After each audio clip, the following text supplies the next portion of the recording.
Bonjour tout le monde, je suis ravie d'enfin vous retrouver dans une nouvelle vidéo.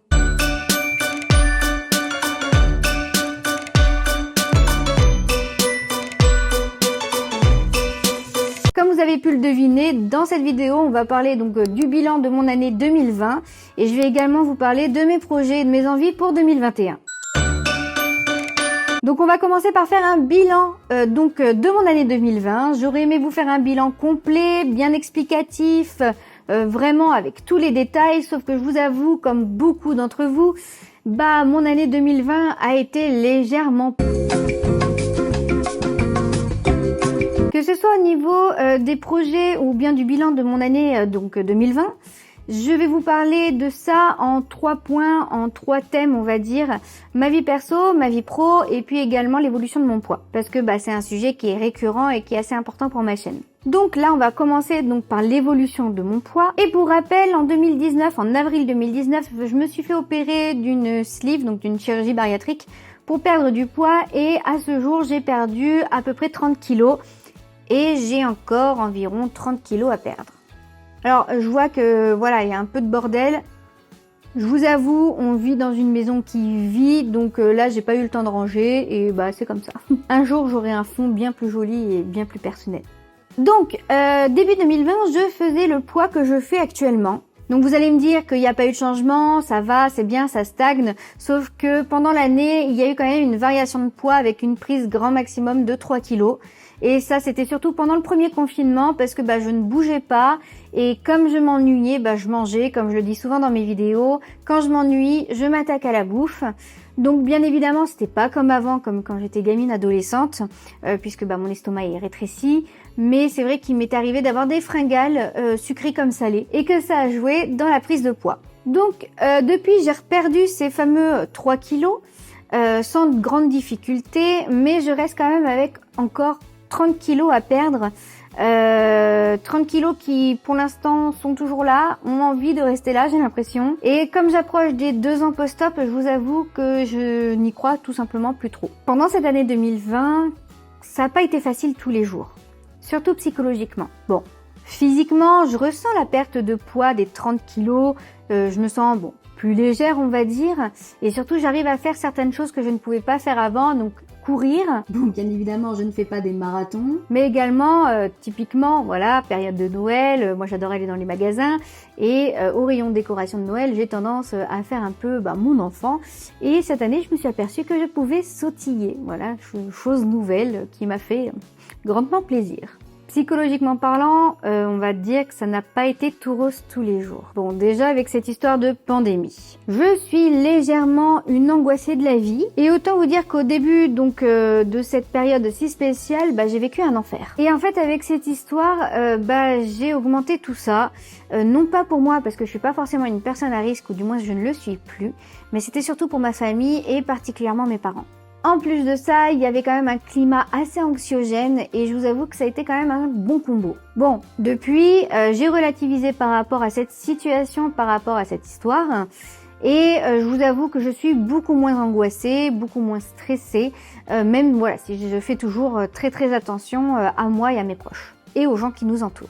Là où ça n'a pas été facile non plus, j'en reviens au poids, c'est que dans ma tête en fait, il s'est passé beaucoup de choses à ce niveau-là. Je vais pas tout réexpliquer parce que sinon la vidéo risque de durer 2 jours, mais globalement début 2020, ma perte diminuait et j'ai cru que pendant cette année, j'allais pouvoir encore perdre du poids et passer un certain cap, un certain seuil, un certain chiffre sur la balance. Mais je vous avoue que ça ne s'est pas passé et ça m'a démotivée. Pendant plusieurs mois, je me suis sentie extrêmement mal dans ma peau et dans ma tête. Les deux étaient liés, ou même devrais-je dire les deux sont liés, car oui, aujourd'hui c'est toujours le cas, même si j'essaye de faire des améliorations à ce niveau-là, et on va en parler plus tard. J'essaye d'adopter la vision du body positive, en essayant d'accepter mon corps, en essayant d'être bien dans ma peau malgré le fait d'être toujours obèse, mais franchement entre nous j'y arrive pas.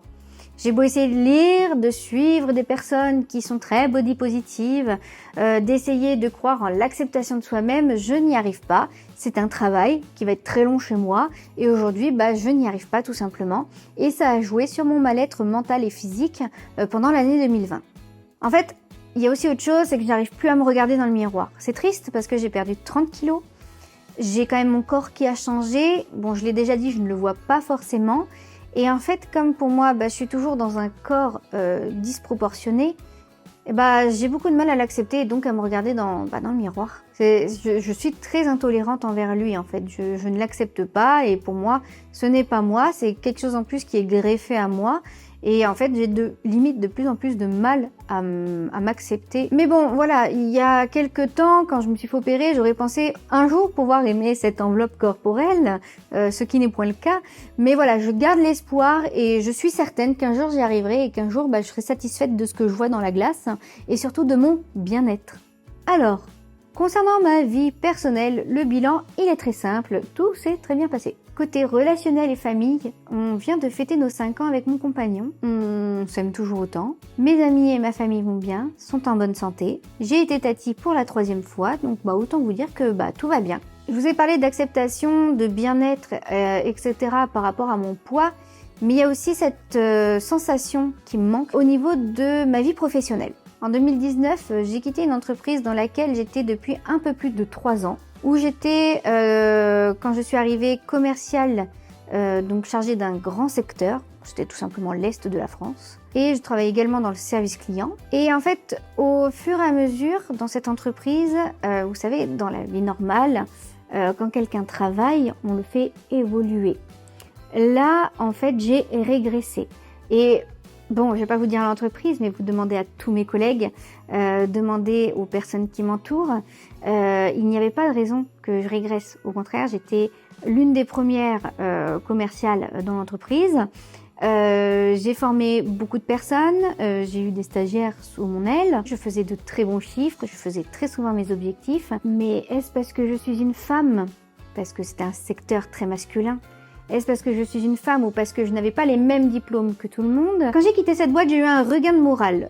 Donc en fait, fini les horaires où je finissais à pas d'heure, j'avais des week-ends, fini l'hypocrisie constante, fini d'être prise pour une pigeonne. Et j'ai arrêté en fait pendant un petit laps de temps de me demander si ce que je faisais c'était bien, si j'étais douée dans mon métier. Parce que je suis quelqu'un qui a constamment besoin de reconnaissance. Donc en septembre 2019, je me suis retrouvée sans emploi, mais également en grande perte d'ambition. Et ça, venant de moi, je vous avoue que ça m'a moi-même très étonnée. Je me reconnaissais plus du tout et en fait, j'avais perdu toute confiance en moi. En même temps, c'est normal, vous quittez une entreprise, vous êtes depuis plus de 3 ans, où vous étiez bien pendant une grande période et d'un seul coup vous vous retrouvez sans rien, c'est quand même assez compliqué. Fin 2019, début 2020, je me suis aperçue que je savais pas quoi faire de ma vie pro. Même si je faisais des missions en free à côté, je vous avoue que j'étais quand même vachement dans le flou. Et j'avais pas trop d'ambition, je savais pas trop où aller, mais une chose était sûre, c'est que je voulais changer de métier et ne plus être commerciale. Alors, une question s'est posée en janvier 2020. Qu'est-ce que je fais de ma vie maintenant? Donc plusieurs métiers me sont passés par la tête. Agent immobilier? Trop un métier de requin et beaucoup trop de concurrence, donc c'est comme être commercial. Wedding planner? Le métier de mes rêves. Mais c'est un marché trop de niche et en plus de ça, il y a très peu d'emplois sauf si tu montes ton agence. Organisation d'événements? Oui, parce que de base, en fait, j'étais dans tout ce qui était événementiel, communication, etc. Donc organisatrice d'événements, un métier pareil qui me fait rêver, mais je vous avoue, j'ai regardé les offres d'emploi, etc. et il y a vraiment, mais vraiment pas grand-chose. Il y a très peu d'offres. C'est beaucoup de bouche à oreille aussi. Puis avec la crise sanitaire, les magasins fermés, les entreprises qui demandent aux salariés de faire du télétravail, je me suis rendu compte qu'il y avait un métier qui me plaisait et surtout qui allait être de plus en plus important avec le temps. Et ce métier, c'est Community Manager. C'est un métier très en vogue, je vous l'avoue. Donc j'ai décidé de faire une formation dans ce domaine. Alors, j'ai eu des formations de 3 semaines, des formations de 2 mois, des formations de... Voilà, j'en passe.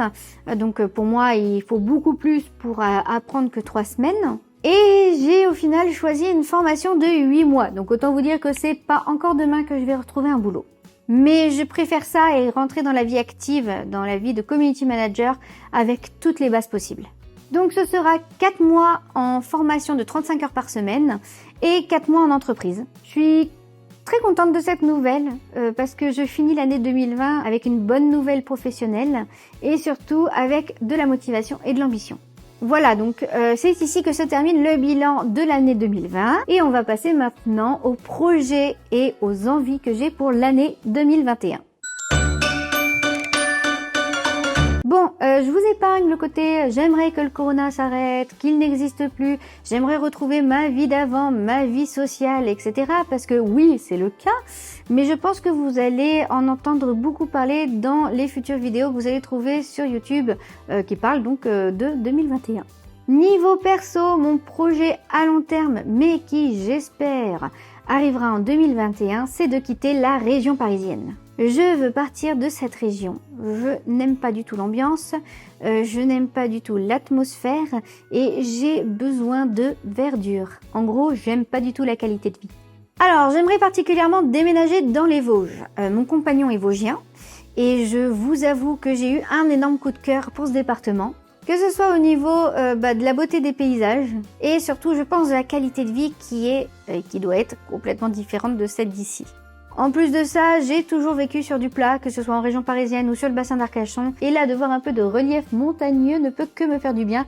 Et je vous avoue, j'adore la neige et je sais qu'il neige là-bas. Donc voilà, premier objectif que je vous dis, donc c'est de déménager de la région parisienne. Et alors le must, ce ne serait pas de partir dans les Vosges, mais de partir au Canada. C'est un de mes plus grands rêves dans ma vie. Mais voilà, il faut quand même beaucoup de dossiers, beaucoup de paperasse. J'ai pas encore eu la motivation jusqu'à aujourd'hui. Et puis avec la situation actuelle, je vous avoue que ce n'est plus forcément d'actualité avec mon compagnon. Mais bon, on en parle toujours quand même un peu. Autre chose au niveau de ma vie perso, en 2021, j'aimerais beaucoup passer le CAPS. Le CAPS C'est un jeu avec de la bière, ça non? Ça fallait faire les... Ouais, je sais pas, je bois pas de bière. En 2021, j'aimerais aussi beaucoup passer le cap du PAX avec mon compagnon. Parce que voilà, ça fait 5 ans qu'on est ensemble, tout se passe très bien, notre relation est parfaite, j'ai envie de dire, donc pourquoi pas se paxer. Et après, comme vous vous en doutez, pour 2021, j'aimerais énormément perdre du poids. Vous savez, ces fameux 30 kilos encore en trop. Donc, en commençant ma formation, je pense que la perte va sûrement reprendre. Déjà parce que je vais avoir une occupation, je vais avoir de l'ambition et puis je vais avoir sûrement peut-être envie de reprendre soin de moi. Ça devrait sûrement bouger sur la balance, peut-être pas de manière extrême, mais même quelques kilos et puis passer sous le fameux seuil sur la balance dont je vous ai parlé en début de vidéo, ça me ferait vraiment très plaisir. Puis je vais essayer aussi de faire du sport à la maison, donc j'ai acheté un tapis, je m'en suis toujours pas servi. Mais j'espère trouver la motivation et puis voilà, si vous avez des idées de chaînes que je peux suivre pour faire du sport à la maison de manière douce, mettez-les moi en commentaire parce que j'ai aucune idée. J'ai cherché, j'ai trouvé 2-3 chaînes mais c'est vraiment très hard. Donc voilà, si vous avez des conseils à me donner niveau sport à la maison, n'hésitez pas à me mettre en commentaire. Niveau alimentation, parce que oui, j'ai eu une sleeve mais mon alimentation n'est pas parfaite à 100%, j'aimerais diminuer les sucres. J'ai quand même bien commencé à faire cet effort, mais il y a encore pas mal de travail, mais je suis en bonne voie. Et j'aimerais également manger un peu moins de féculents ou alors passer sur des féculents complets. En gros, en 2021, je compte reprendre du poil de la bête et puis essayer de perdre les kilos que je n'ai pas perdus pendant l'année 2020. Alors, j'aimerais aussi beaucoup une chose, c'est apprendre à aimer mon corps et l'accepter. Voilà, j'aimerais arrêter de me cacher sous des vêtements qui sont noirs ou trop larges. J'aimerais retrouver ma féminité aussi. Ça c'est quelque chose de très important. Alors aujourd'hui je suis maquillée, apprêtée, coiffée, etc. Mais c'est vraiment un énorme effort que j'ai fait. C'est quelque chose qui me donne pas envie déjà le matin quand je me lève d'être féminine.